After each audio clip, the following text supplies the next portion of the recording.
Hi, welcome to the Chief Skinks playthrough of Kingdom Death Monster Simulator. So this is a simulation of a board game. This is not through Tabletop Simulator. This is through Poots Gaming, who's the publisher of actual Kingdom Death Monster. Um, this is still a very early beta build. As you can see, it's 0.1.182. There is a number of, excuse me, a number of updates that they've done.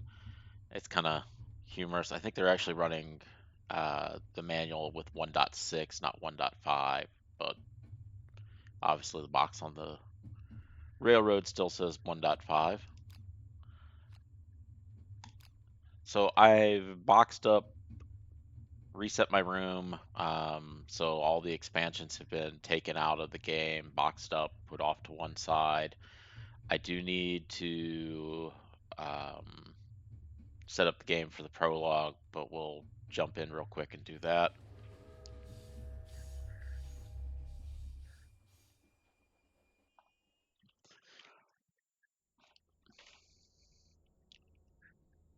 This is kind of a dark and gloomy game where essentially lots of death for your character models.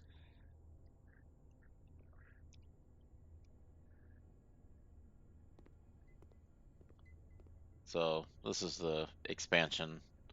I unboxed some of the items over here, but I'm going to leave the rest. They're not really all that important to the game itself.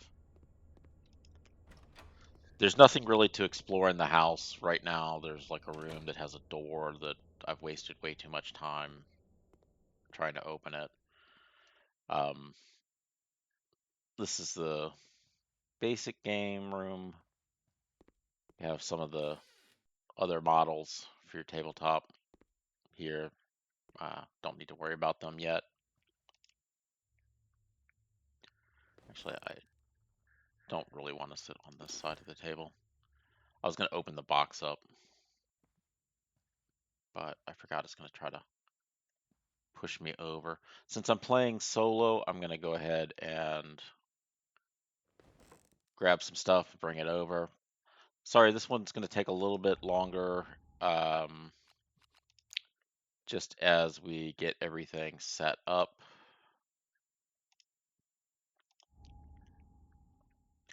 I haven't really played with it too much. There was some server stability issues going on with the game, which I think they've patched and hopefully taken care of that. Also, expansions were being released into the game, so I kind of was waiting for them to finish up on that. Yeah. No, this is facing the wrong direction. This is kind of weird.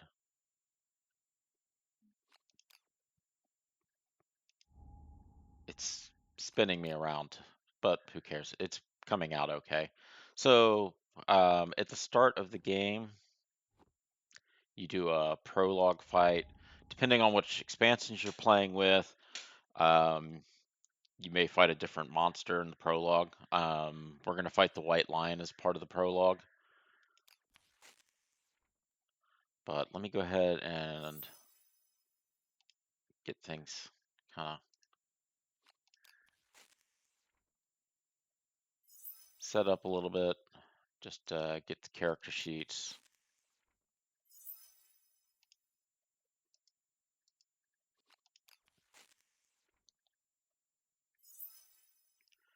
I am not going to read the prologue fight. People that have watched other Kingdom Death Monster have probably listened to that thing way too much, and I don't think people really want to hear it again. If you do want to hear it, just put a comment on the video and I will include it. So we're going to do prologue setup.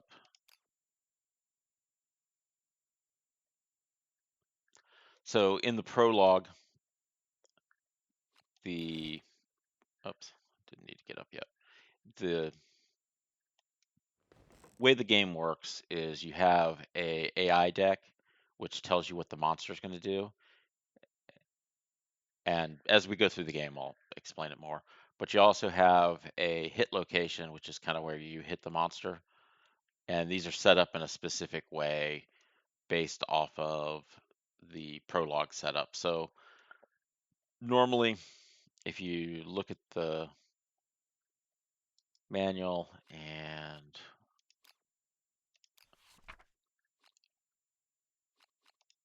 I'll move this over a little bit. Yeah, see, this is 1.6. So if you would look at the manual and we were doing, say, um, oh, I guess it is on this page. Showdown, White Lion. So normally, if you're fighting the White Lion, if you're fighting a level 1 White Lion, you would get 7 basic, 3 advanced, and no legendary cards, and you would put it in and shuffle it up. And he would have a movement of 6 and a toughness of 8. For the prologue, because you're starting out with essentially nothing, you get less cards, which it tells you specifically which cards go in, and you get a toughness of 6, so it's easier to wound the monster. So I'm going to go back to the table of contents, and we will go to the first story.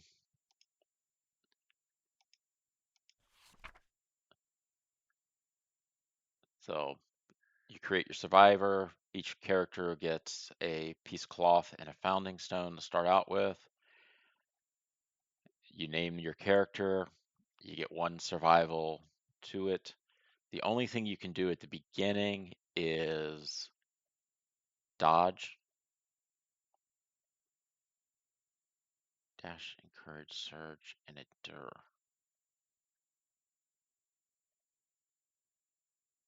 Oh.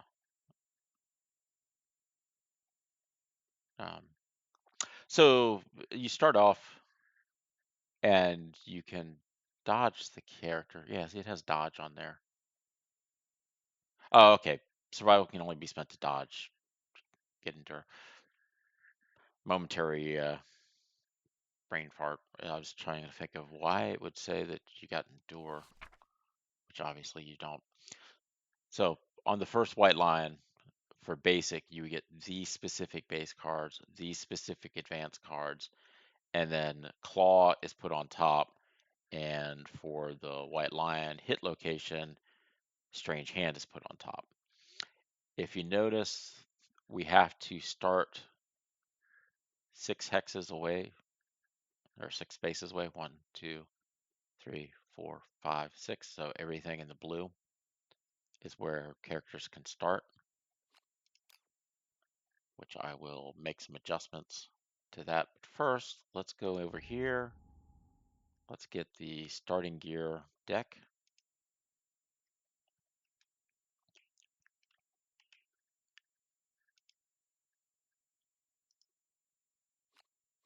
And we're going to draw some cards on here because everyone gets a cloth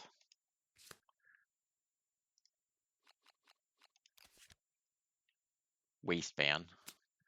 So it essentially gives you 1 point of armor in your waist location. And flip deck. You get a founding stone to start.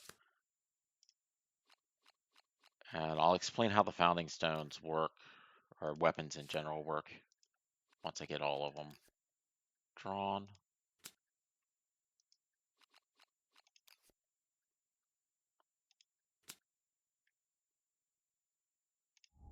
Okay, so if you look, you have these numbers. 2 is your speed, it's how many dice you're going to roll. 7 is what you need to actually hit the monster. And then a 1, this bottom number, is your strength. and that's added to your dice roll to wound. So remember, the Prologue has a 6 toughness, so you would need to roll a 5 if you're using the Founding Stone. If you don't have a weapon, or if you choose to, you can go with Fist and Tooth instead, which you'll roll 2 dice, but you need an 8 to hit instead of a 7. You add nothing to the damage roll, so you would need a 6 or better to damage it. But Fist and Tooth is considered deadly, so you get +1 luck when you attack with this weapon, which what that means is you would crit normally on a 10, but since this is deadly, you would crit on a 9 or 10. And the hit location will tell you if something special is going to happen based off that. All right, so let's pick these up. I'm going to assign here that model.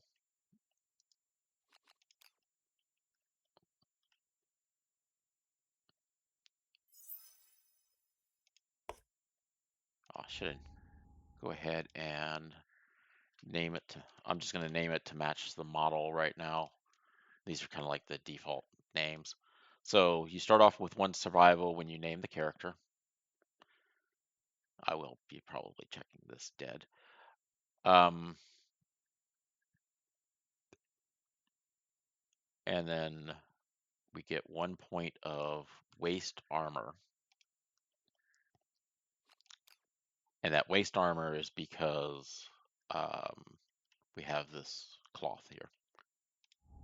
So I gave Ezra model to her.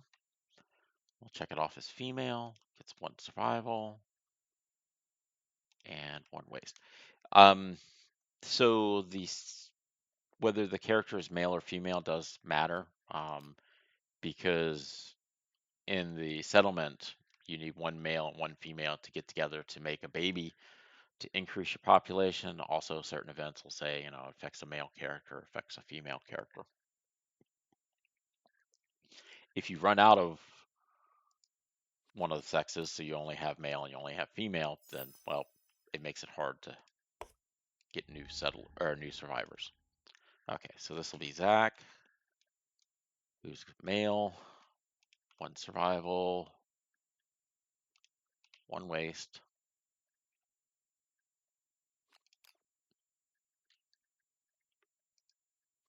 And this, and somehow I ended up on the bottom of the table. Not sure how that happened.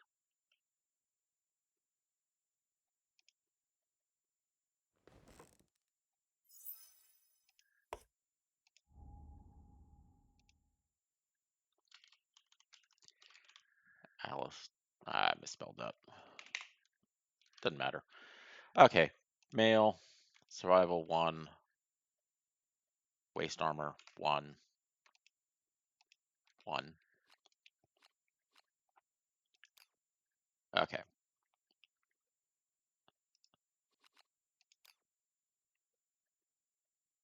So you have to be 6 away. 1, 2, 3, 4, 5, 6. Facing doesn't really matter in this game. It just matters where you are in relative to the monster. So if I'll explain it as we go, but if you're like directly behind the monster, then you're in its blind spot and you get +1 accuracy to hit it. I'm putting everyone together just because the monster likes to run over, grab a character, and then run off with them. And I'm just doing this to make it easier for me. I'm going to pretend as if it's a multiplayer game. So I'm going to play with the monster controller. The way this normally works is if you have the monster controller tile, then that player determines how the monster moves. So you have the AI card, and we'll follow through it. But sometimes you need to make like certain decisions. It may be, target the nearest closest survivor. So right now, all of us are the nearest closest survivor because we're all 6 hexes away. So the monster controller would go, oh, I want to target, say, Lucy. But if I target myself, then I get 1 point of insanity because I have to be crazy to target myself. Um, it's actually funny in a way, though, because if you target yourself and you get that insanity, it might benefit you later. Insanity is kind of like armor for your brain. Unless you're playing with a Slender Man, then it just leads to quick death. Okay, so we'll start the game. This has been set up. This should have been automatically set up. Um, the table is set up. Miniatures have been set up.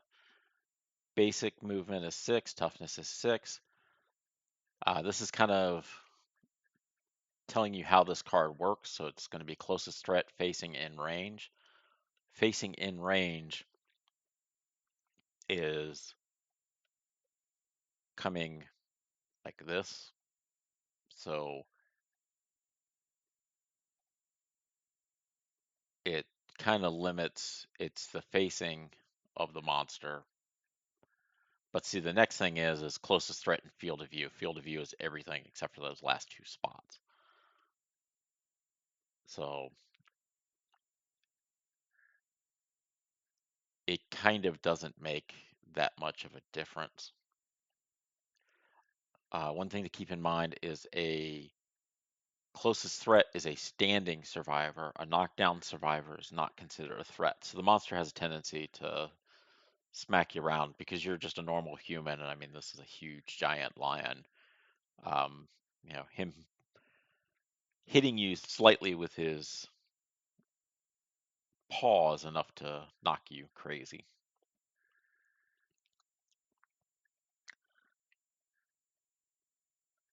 So facing is coming, like I said, straight off of the monster.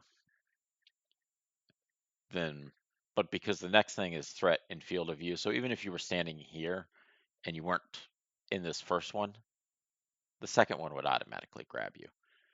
Because we're essentially standing here on these spots, we're all equally distanced from them. But if the monster was standing there and you had like 2 survivors back here in the back, they would not be this first one because they wouldn't be in the facing. So essentially, that second thing is what makes the facing almost meaningless. The facing of the characters themselves doesn't usually matter because I mean you can get up and spin around. It it's changing your facing is free. It doesn't cost you anything. One thing to keep in mind, you only are on the orthogonal planes, so horizontal and vertical. So this space here from, say, Lucy is actually 2 away because you would go 1, 2, or down 1, 2. And when you're going to attack, it also has to be adjacent. Diagonals don't count. Now, if you have a reach 2 weapon like a spear, then you could go 1, 2. Or if you were throwing darts or something, then it would work okay. All right, so let's flip the card. We already know what it's going to be. I will, when you damage the monster, you take the AI card and you throw it in the wounds face down, and I will try not to draw them face up, but because of going through the computer, sometimes I mess up and I will accidentally draw it, so please forgive me. Also, I am not an expert of this game by any stretch, so forgive me if I make a rule mistake. If you happen to be a Kingdom Death Monster player and you know if I messed up a rule or something, just give me a timestamp in the rule that, on the instruction manual so I know not to make that mistake again. All right, let's go. Oh, I don't have my cheat sheet up with the shortcuts, so I'll do that for the next session. All right, sorry. So, closest threat facing in range, so where all the characters are in that facing. Closest threat in field of view, and no target sniff. So remember, we're doing the monster controller. This is different than the normal solo play. Normal solo play doesn't have this. Uh, it's kind of interesting. I think one of the guys questioned one of the game developers as to why that rule was there, and they didn't actually have a reason for it. So that is going to be my one house rule I'm going to play with this, is to get rid of this. The rule where saying you don't gain insanity for that. Okay, so I'm going to move him forward and attack Ezra. So here's what we're going to do. I'm going to pick him up and just move him down. And I did not quite move him enough. That's weird. I wonder why it zoomed me out so far. Okay, all right, I will probably be doing that for the rest of the game. All right, so I just wanted to get off of that, but apparently that also got me to stand up. Okay, so we're going to attack Ezra. And if you notice on here, it is a speed 2, accuracy 2, damage 1. So he is going to hit us. Gonna roll 2 dice.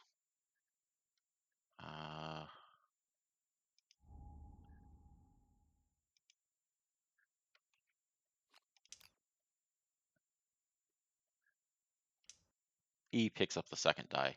So he's going to roll 2 dice. He hits on a 2 or better. So this lantern is a 10, which this would be a perfect hit. There's certain rules that perfect hits matter. Nothing really matters in the prologue for the perfect hit. An 8 is also a hit, so I get hit twice, which isn't going to be good. So I'm going to get hit in the leg and in the leg. So I don't have any armor. So I fill in the first block for the light injury and then a second block for the heavy injury. Oh, they added these here. You used to have to write these in on the earlier version. Cool. Okay, so under the abilities and impairments, you would have to write down that, you got a broken hip or a broken arm or you were deaf. Not that that matters right now. I don't roll on the critical injury table because I just went to heavy. I'm not going to dodge. I'm going to save my survival just in case I need it for, like, if the monster's crunching my head in. But because I filled in that heavy box, I'm now considered lightly injured.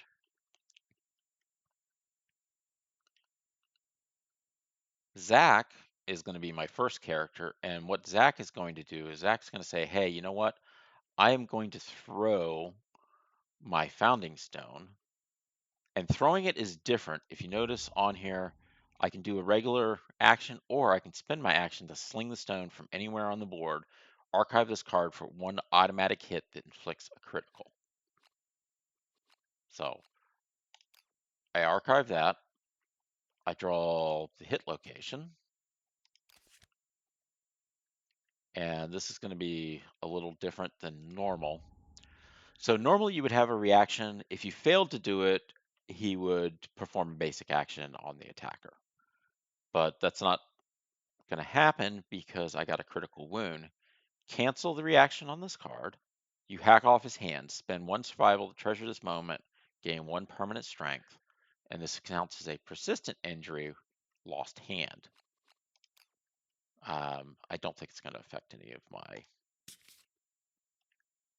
special ones. The reason being is I don't think there's any lost hand in there.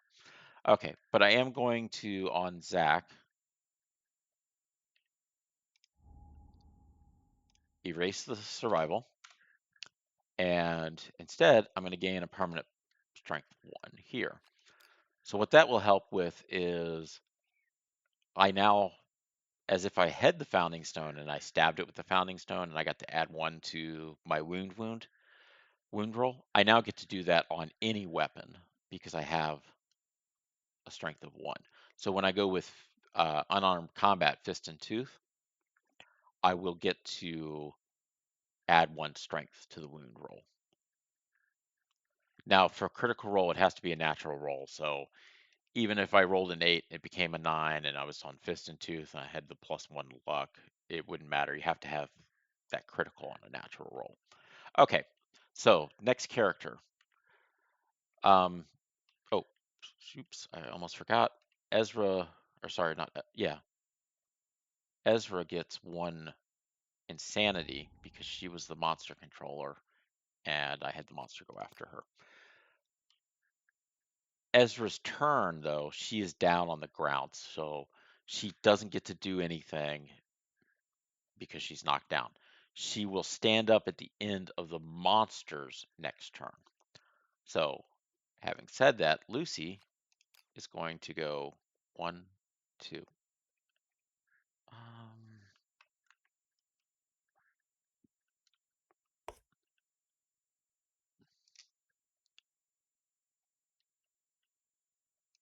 Forgive me, I'm trying to make it so it's a little easier. Okay, so Ezra was here. I'm going to go up 1, 2, 3 and get behind the monster. So I was here. I'm going to go 1, 2, 3, and I'm going to attack the monster from the rear. So I'm using my Founding Stone to attack with. So I'll roll 2 dice. I'll need a 7 or better to hit because the accuracy of the Founding Stone is a 7, but because I'm attacking from the rear, I get to add 1 to it, so I'll need a 6 or better to hit. And I will wound on a 5 or better because its toughness is 6, but I have +1 for the Founding Stone. So let's roll the dice and see if we got a hit. So I have a 6, which hits 1 time. So I have no idea what this next card is. So we'll draw it face up. It is a regular card, the Glorious Mane. Impervious hit locations cannot be wounded. A wound or critical wound will not remove an AI card. Oh, so I forgot when I did that critical wound, I also wounded the monster. So I get to draw face down 1 card and put it to the wound. I don't know what that card is though. All right. The Glorious Mane, if I roll a critical, I get the Shimmering Mane resource.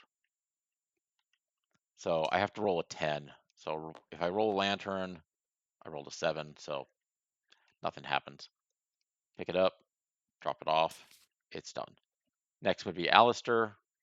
Alistair is going to move up and over, attack from the rear, same as what Lucy did. Just so you know, I am a horrible dice roller, so don't expect much from me. Okay, so I got a 9 that counts as 1 hit, so I get to pick this up. All right, so there is no reaction to it. Straining neck. You strike the monster's throat. If I get a critical, I roll this. I might get lucky. Knocking him down isn't going to do much because this is the last character acting. Okay, so again, I'm using the Founding Stone, so I have the +1 strength. I need a 5 or better to wound, a 10 to crit. I think I got a crit. So I got a crit. Oops. How did I get on the other side of the table? Okay, that's interesting. I'm coming back to this side of the table. So if you noticed on here, 1 to 9, he gets knocked down. 10, I crush his windpipe and it dies at the end of the next monster turn. While a monster is knocked down, all reactions are canceled and all hit rolls succeed on a 3+. But it's not going to matter because nobody else can action. So first thing that happens is I draw a face down card for the wound, and we get to see if we're lucky. I got a 5. So he would be just knocked down. I'm not going to knock him down and pick him back up because that's silly. So next turn, we pull card face up. Oh, chomp. Pick the closest threat facing in range. So there's only one character in range. I'm going to do a 2 accuracy. Damage is 1. After the hit, he only hits the head of the character, which kind of is horrible. So he could easily kill me here. And he needs 2s to hit. Got a 3 and a 1. I'm going to dodge. I can't dodge because he has no survival. Okay, I would normally dodge that, but I can't. I don't need to roll that. It's a head shot automatically, but it's only 1 damage. So, Zach is going to get hit in the head.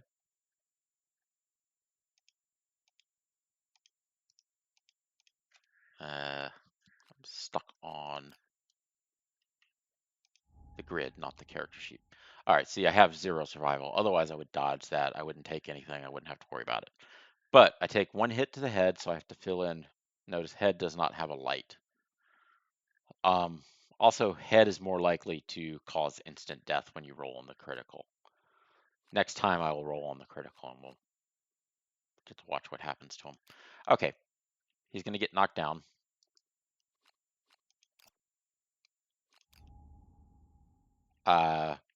Nothing else happens. Ezra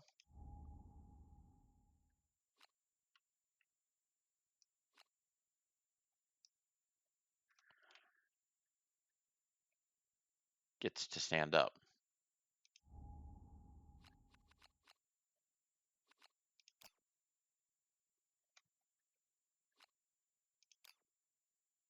All right, so everyone gets to go. Monsters facing the same as what he was before.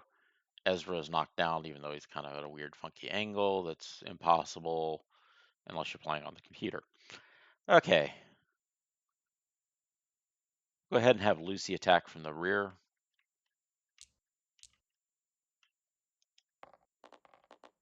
Again, same as before, using the Founding Stone. The 1 is a miss, a 10 is a hit. I'll need a 5 to wound. Okay, this one has a reaction. I'm going to hit the beast flank. This one has a reaction.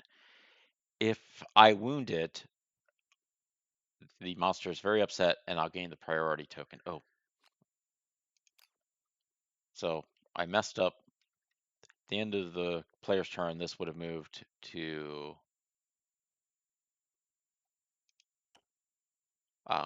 Lucy. Lucy was not the target. Zach was, because he was the only one standing up. So Lucy doesn't get any insanity because she wasn't the target.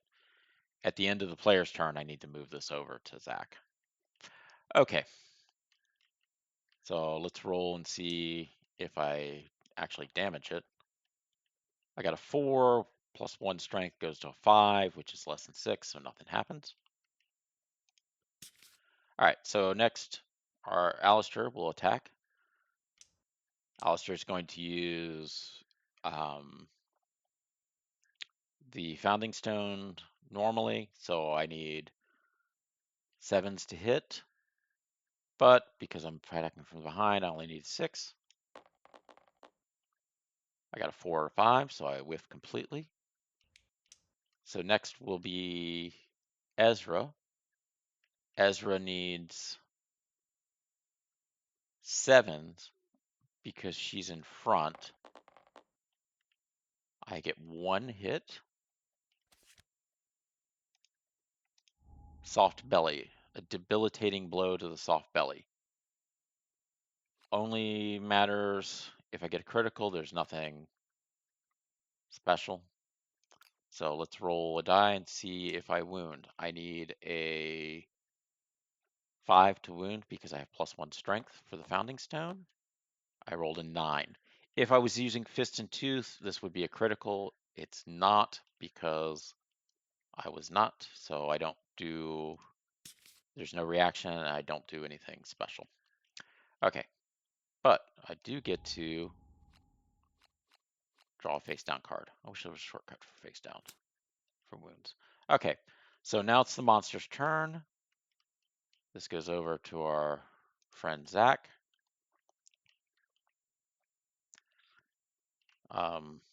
I should have moved Ezra over to here. If I moved Ezra over to there, no one would be in the first location. All right, doesn't matter. Maul. Oh, lovely. All right, victim of grab last round. There wasn't a grab. Closest knockdown survivor in range. Yay, guess who that is? Our boy Zach. This one is going to be a bleed and a bash. This is an advanced card. You can see with the A there instead of a B. So roll, he's going to take a lot of damage. I thought that was 2, not 3, but okay, doesn't matter.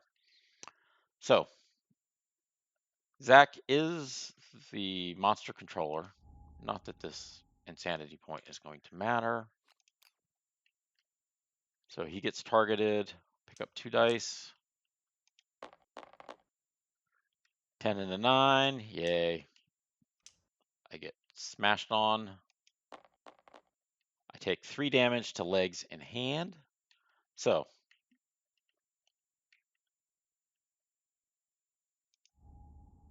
legs go doot doot, hands go doot doot. They're filled in.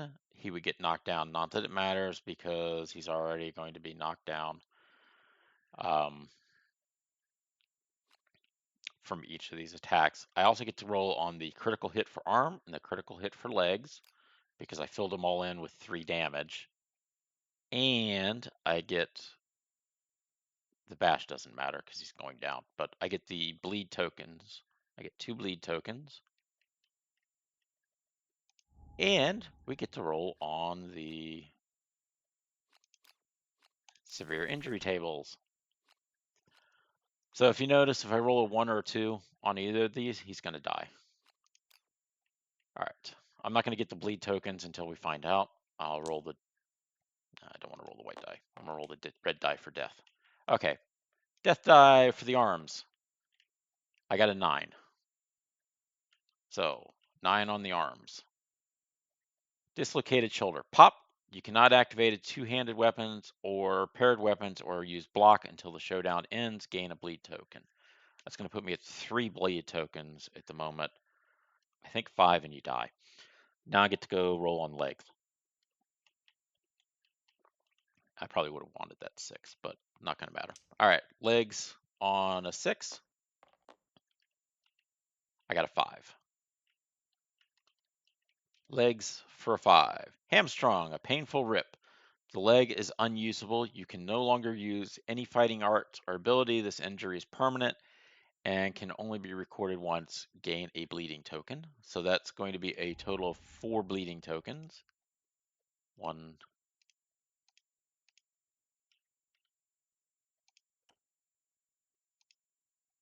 2, 3. Apparently I can't push E to get multiple. Oh, actually, pull that. No. All right, I'm just going to leave the 4 bleeding tokens here and kind of just note that Ezra or Zach has those. 1 more and Zach's dead. All right, this is the end of Zach's turn. Because Zach was knocked down beforehand, he actually gets to stand up finally.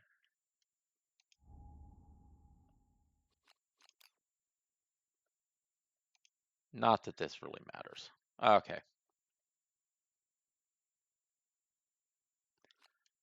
We're going to pick Zach up. Zach's like, I'm gonna move over here, turn, and oops, we're gonna punch him. Remember, Zach does not have a founding stone because he threw it to get the critical.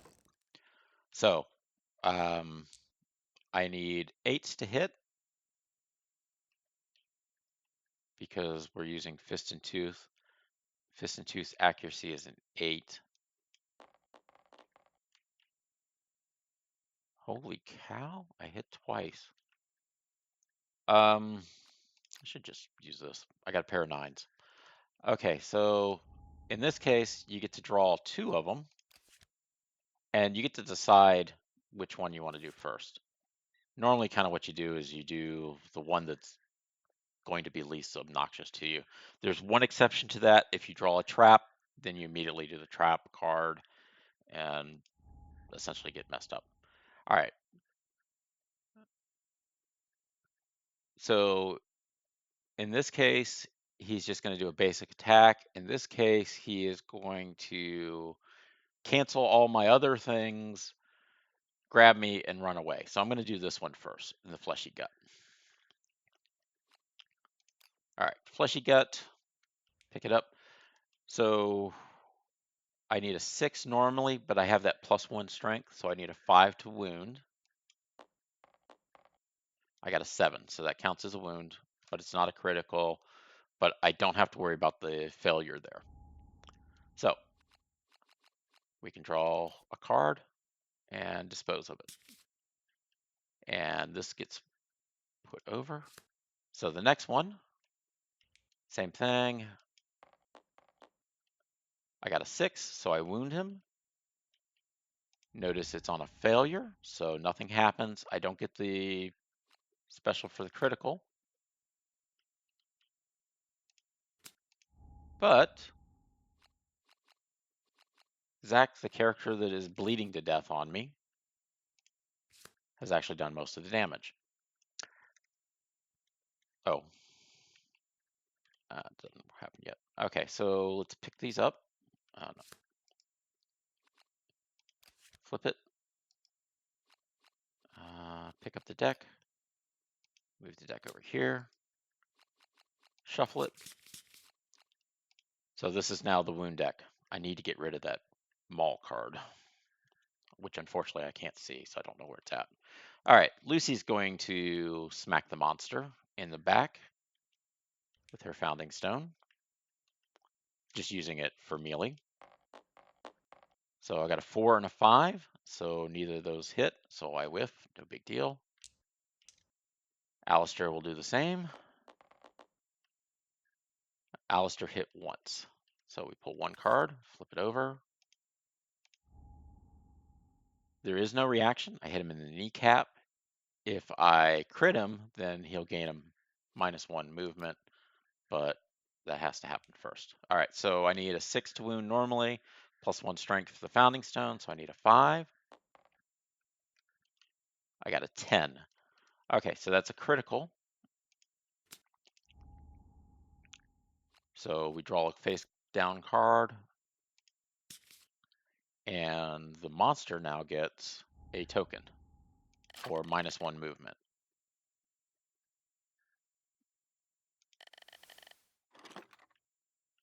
And just bring it over to the monster. So normally the monster can move 6, now the monster can move 5. So he moves at the same rate as the characters, which is good. All right. Ezra is just going to pop him.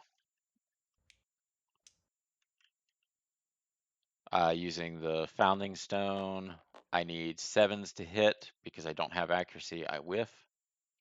Because I whiff, this gets picked up and moved over to Alistair.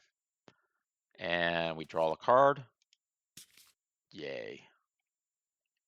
Pick a target. The victim of grab last.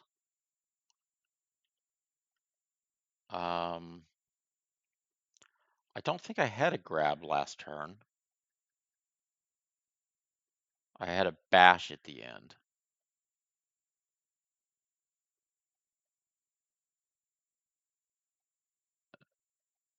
So the next thing is the closest knockdown survivor in range.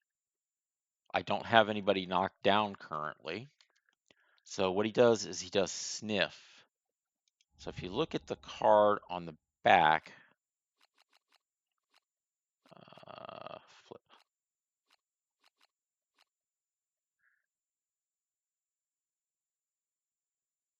Can I flip it?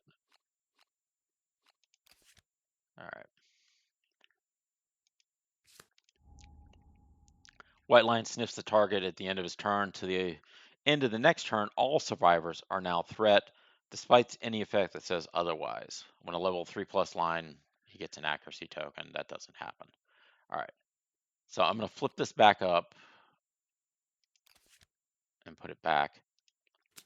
This is the last wound. So once he runs out of AI cards, he then starts drawing this card.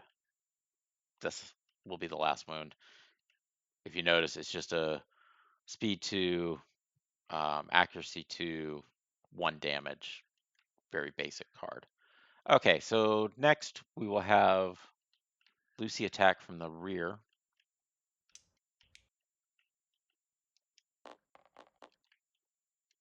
I got a 9 and a 6, so I hit twice. Because I'm from the rear, normally you need a 7 plus 1 accuracy from being at the rear. No trap, no trap. Ah, good, no trap. All right, Fuzzy Groin has no reaction. There is a reflex, automatic reflex on the beast tail. This is not a failure reflex. So this reflex will happen no matter what. So I'm going to roll this one first. So on the groin, I rolled a 7. I wound him in the groin. It does not count as a critical, so I don't get the priority target and become the permanent friend of the monster. But I did wound him, so I get to draw a card face down. So the only card left is Maul. Yeah. But if I wound him next, then the Maul will go away. Otherwise, he's going to pick me up and run away. And all sorts of bad things are going to happen. All right, so let's roll and see what happens. Please, please, please crit. Nope, I got a wound. Good thing is I got the wound, so I get to get rid of the Maul. I'm just going to leave it face down or face up because it doesn't matter. Normally, you would put it back into the AI deck, shuffle the single card, and then put it face down there. All right. Nothing happens with the groin card, but this reflex happens. Full move the monster forward in a straight line, cancel all hits now out of reach. Any survivor passed over suffers grab. Okay, so it's going to be slightly different than what I thought. But grab, place the target knocked down in front of the monster. Target suffers 1 damage per monster level. The bad thing is, guess who's in front? Oh, no, it's Ezra's in front. It is. I thought it was Zach for a moment. I thought Zach was going to get picked up and killed from a stupid grab. The good thing is, Ezra doesn't go very far. Ezra goes over here, does get knocked down. Because it's moving, he can move. He'll move until he hits the board. If it started on the board and he was moving straight forward, then he would run across the edge. All right, so we pick him up. Oh, dang it. Why in the world? Okay, so got a weird thing there. I got to sit back down. So the monster's just going to move here. Is knocked down though. Ezra does take 1 damage, I think. Knocked down in front of the monster. Because he went to the board, gets shuffled off to the side. Knocked down, suffers 1 damage per level. So let's see where she got hit. She got hit in the leg.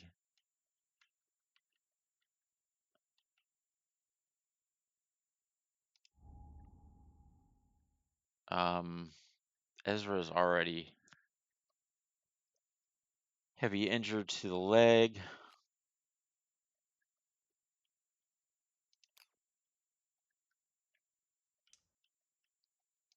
So critical wound, roll a 10 on the leg injury chart. Loss of balance. Loss of balance. The blow sends you sprawling and you're knocked down. Ha ha! I'm already knocked down, so nothing happens. I got lucky. All right, the only person left is our wonderful Zach. Zach will move up one. I'm not going to move Zach behind the monster because I don't want Zach to trigger some kind of reaction, get picked up and ran back through the whole party. Next turn, these guys can move up. Everybody's considered a target because all of our characters were sniffed last turn. Okay, normally Ezra would not be a target, but because Ezra got sniffed, she is considered a target. Okay. I need 8s to hit because I'm using Fist and Tooth. I hit 1 time. Oh, let's put this back here. Please don't be the trap. Please don't be the trap. All right, it is not the trap. There is a failure, so if I don't wound the monster, bad things happen. All right, let's see what happens. I got an 8, so I need a 7 or better to... Oh, sorry, I need a 5 or better because it's the standard level monster, or sorry, prologue level monster, so it has toughness of 6, but he has +1 strength, so he would need a 5, so that would be a wound, and the basic action is discarded as a wound. So, the monster is now dead. Ezra actually managed to survive with his 4 wounds, and oh, I unusable character can no longer have abilities. This injury is permanent. I need to mark Ezra as having a hamstring injury. I didn't do that. Or not Ezra, sorry, Zach. The guy with all the marks. So these injuries will be healed, but this one, sorry, this hamstring injury is permanent and won't be healed until something special has to happen to heal that. Okay. Now what would happen is we would go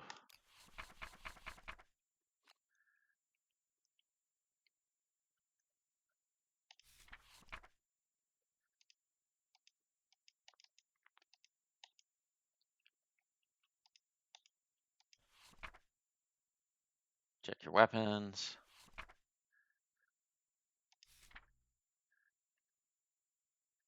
This kind of explains all the different things that could happen. We didn't get this enraged mood, so we don't have to worry about it. We did get to roll a bunch of times on this. Survivor's turn, Survivor's act. Oh, so I should have explained. Each survivor, each turn, or each of their turns, they can move and they can act. So you can move up to your movement. It doesn't matter which order you do it in. All right. Finish the survivor. It is time to finish the battle. Each round continues past. Did we kill it? If a monster has no AI cards in its deck or discard pile, survivors must still inflict 1 more wound to kill it. We did that. If all your survivors perish, which I admit, actually, no. I haven't had all of them perish on the white line. I have on the croc for the gambling lion, or for the gambler's chest, which was a horrible 21,000. Essentially, it was like instant death because you needed insanity, and none of my characters had um, any insanity points. So essentially, they just kept getting killed off. All right, if the white line is killed, the remaining survivors are victorious. In the aftermath, players should fill the first unfilled box in the Hunt XP section of their survivor record sheet to reflect their first showdown. You then scavenge the corpse, take out the white lion resource, get 4, basic, get 4, and then we go to the settlement phase. So this fight doesn't count because it's the prologue. Normally, in a lantern year, the first thing you do is you do your settlement, then you hunt for the monster that you went out after, then you have a showdown phase. The prologue takes place, you're already fighting the monster, so you just do this, and then you go into, it's kind of like Lantern Year 0. All right, so first thing that happens is I'm going to put all this stuff away.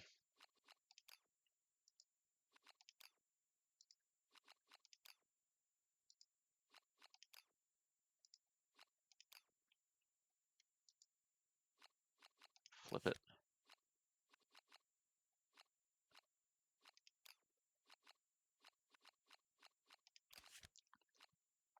So this is kind of a chart that keeps track of what's going on in the survivor phase.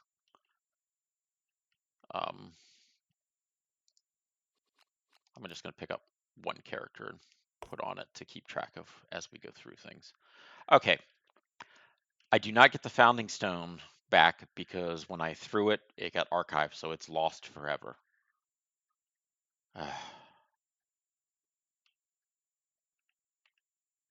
Darn you. You got the 1 strength and then got seriously messed up. Okay, but what I need to do is I need to fill in the Hunt XP, 1 block for each character. If you notice, you have certain ones that are bold. Those are age events. So when you hit those milestones, something happens. This last one is retired. So next character, fill it in. Next character, fill it in. Next character, fill it in.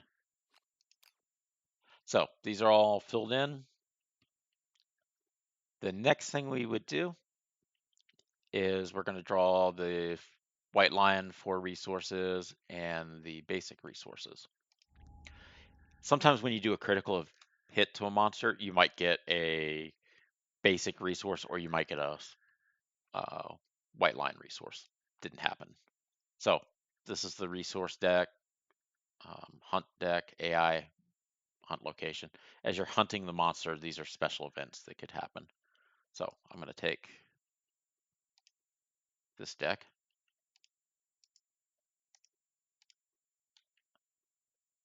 And go ahead and grab the basic.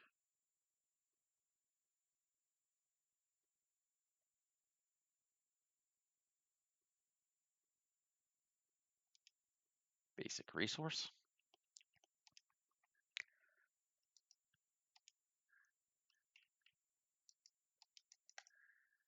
Yeah. It's like I'm stuck on something.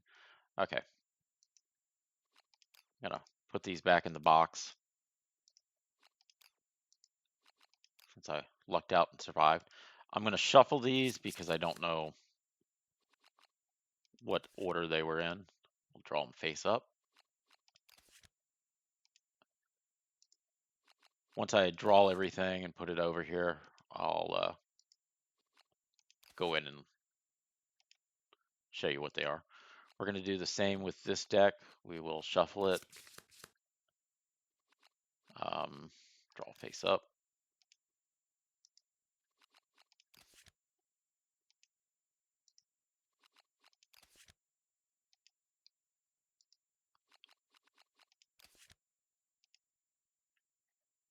Okay, so from the white lion, we got white fur, which counts as a hide.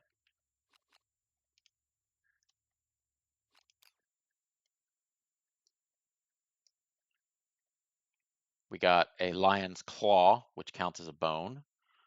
We got the testes of the lion, a hefty pair of nuts, which count as an organ and as a consumable item. I'm not going to comment on that. We got great cat bones, which is a bone. Kind of looks like it's the hand bone from the one I cut off. Strong and surprisingly light. And then basic resources, we got a perfect hide. Perfect and a hide. Supreme texture. Normally, this is a very rare card and would be extremely valuable, but in the first mission, unfortunately, it's going to get chopped up and used as something very basic because I need all the resources I've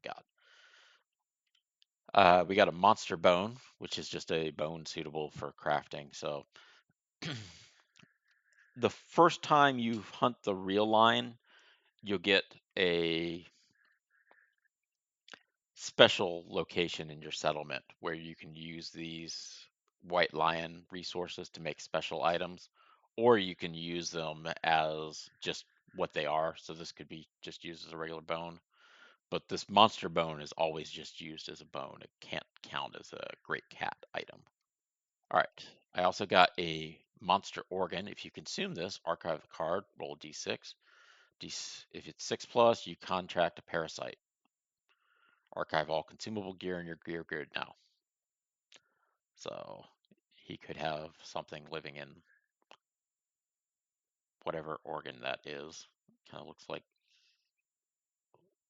a heart, intestine, a gallbladder, some stuff mixed up. The other thing we got is love juice, which is an organ consumable. During the settlement phase, you may archive this for intimacy. Nominate survivors must be able to consume. So essentially, they drink of it and make a baby. We're not going to comment because we got love juice and we got this item here. Yeah, some things can be a little bit disturbing in the game. All right.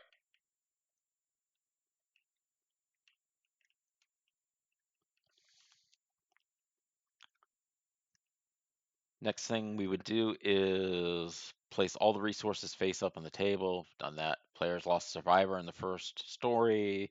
They can create new survivors in the settlement. The pair survivor gear and resources are not lost. They are returned to the settlement with the remaining survivors. Essentially, everybody hauls back whatever resources they could get. Most of the resources they are hauling around is like the meat from the animals, so they can eat that to survive. All right, turn the page to create your settlement.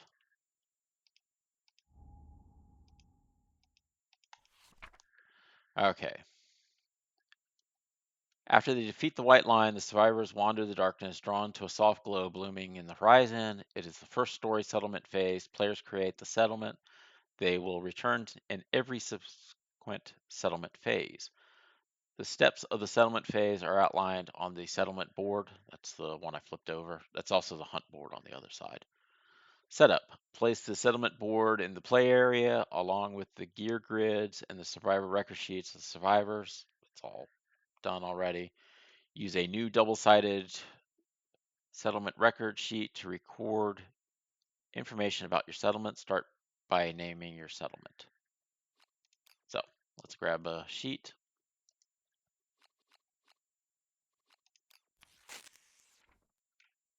I'm going to put it over here, just out of the way. We'll roll dice on it. It's not going to matter. So we'll name it. When the settlement is named the first time, returning survivors gain +1 survival, which isn't going to make too much of a difference, but I'm going to call this Skink Land for the cheap skinks. Right now, our survivor limit is 1. So unfortunately, what that means is only survivors that have spent survival, which for some strange reason, I did not spend much survival. Normally, I've spent all of it for dodging or other activities if they're available. But Zach has 0.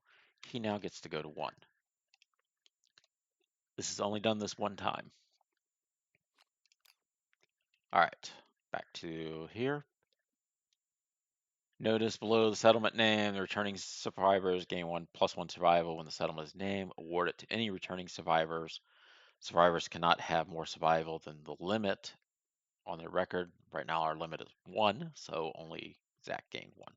Returning survivors heal any existing light and heavy injuries by erasing the filled in boxes on the record sheet. Permanent injuries are not healed. Add the name of the returning survivors to the population list of the settlement record. Okay, so let's go ahead and heal everyone up.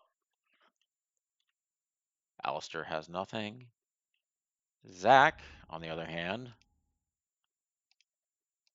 had lots.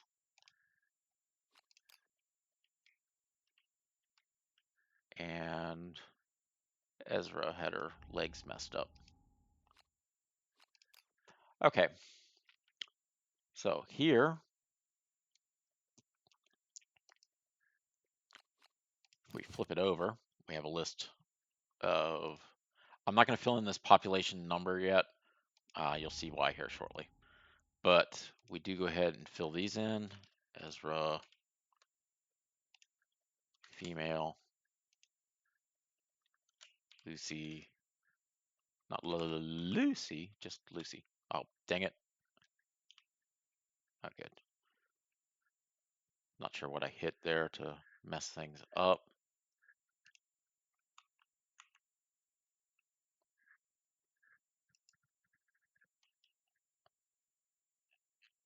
I've lost track of the camera. Okay. Looks like I've glitched the game out. So, tell you what, I'm going to stop the recording here, figure out how to try to get this back, and we'll pick it up next time, finish up the settlement. One of the events will be we'll have to hunt the white lion, but we'll hunt a real lion this time, so it'll be more powerful. But instead of having just the cloth around our waist and a founding stone, hopefully we'll have some additional gear. So thank you very much for joining. Please like and subscribe, and we'll see you next time. Thank you. Bye.